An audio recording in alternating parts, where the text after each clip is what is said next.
Hey all, last mixed media boot camp technique for the entire unit.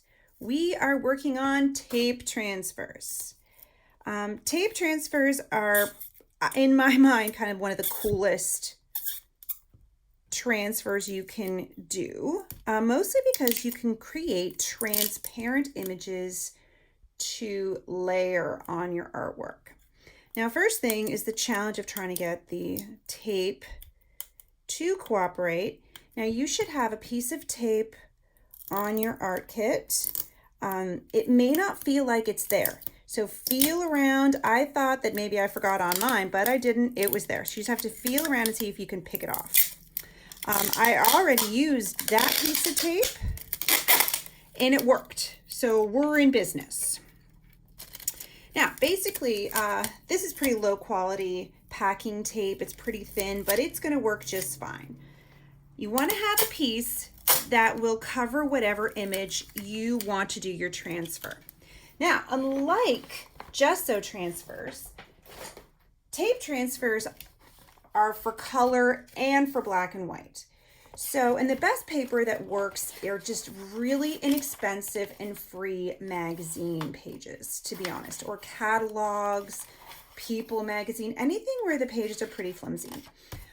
This is questionable, so we'll see if this one works as well as my other one. So here's an example I've got right here of a catalog. I've got a couple things stuck to the back because the tape is still kind of sticky, but you can see once you peel all the paper off, it becomes a transparent image. You can even see through the cars, which is what I really like about gesso transfers. You can create anything and it's transparent, and that just has kind of an interesting quality to it.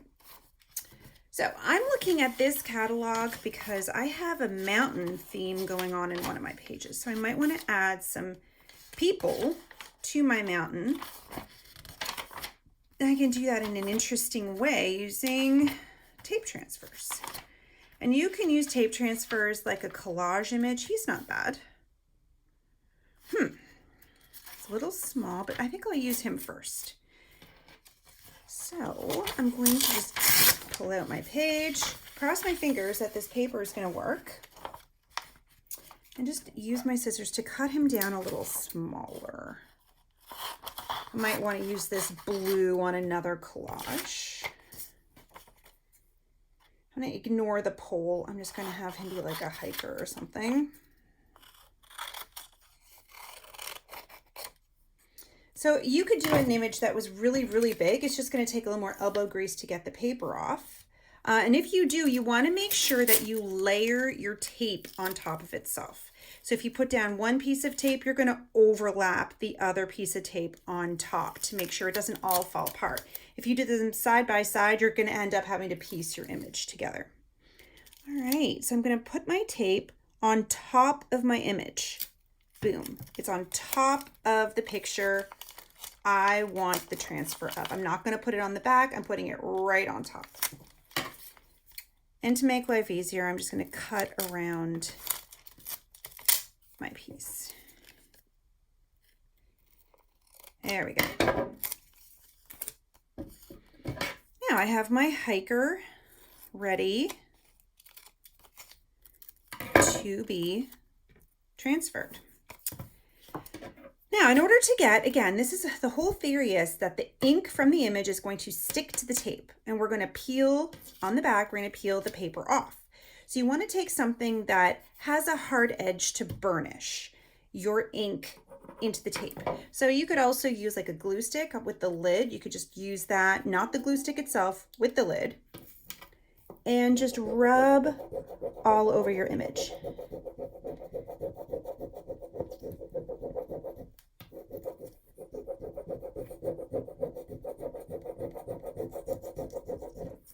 I'm going to turn it around and make sure I get all the air bubbles out. I'm going to make sure that I'm using some force just to make sure that that ink sticks to my tape.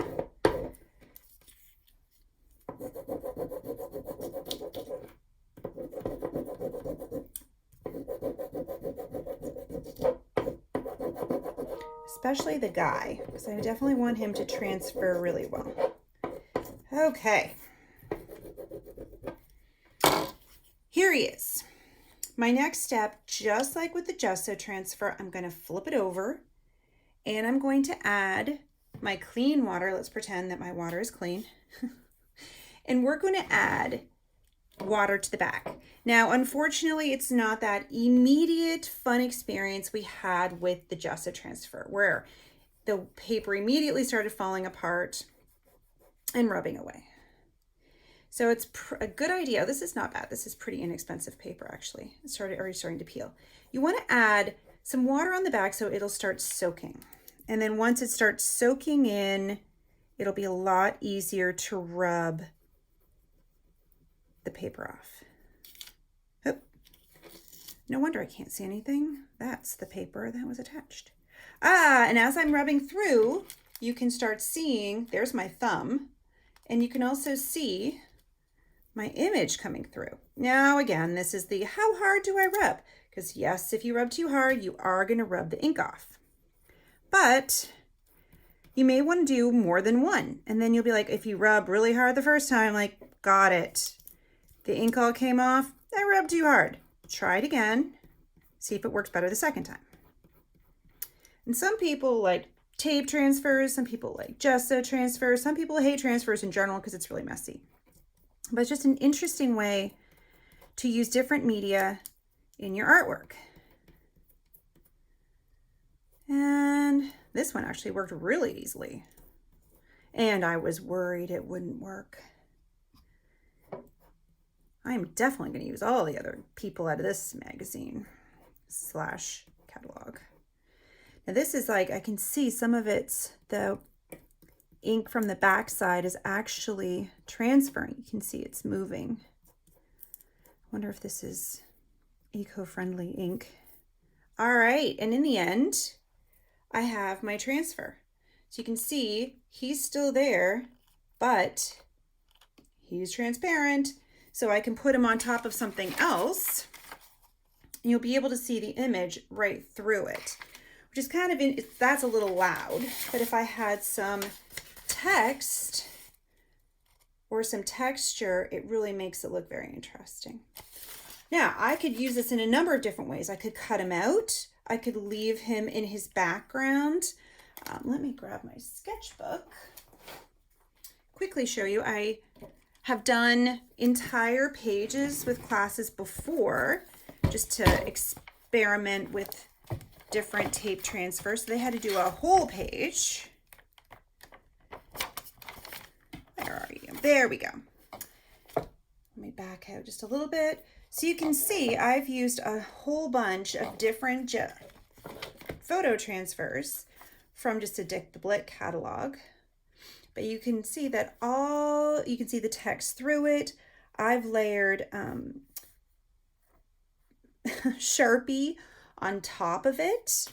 And these are all just different transfers put, and then I've done transfers on top of transfers. So these guys are on top of these ones. You've got a couple layered here. It just makes for a really interesting accent. This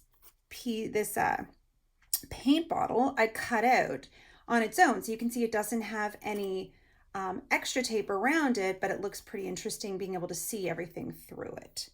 Now, to attach it to your page, you can either just rely on the tape itself. If it's still pretty sticky, this one is like, you can hear it, still kind of sticky, so you can try sticking it down as is. Or like I said, you can cut around it a little bit closer, or you can add glue. I recommend white glue to the back because that dries clear. Just make sure you're not putting it on like a lot because it may just dry in a big clump. So make sure it's pretty clean.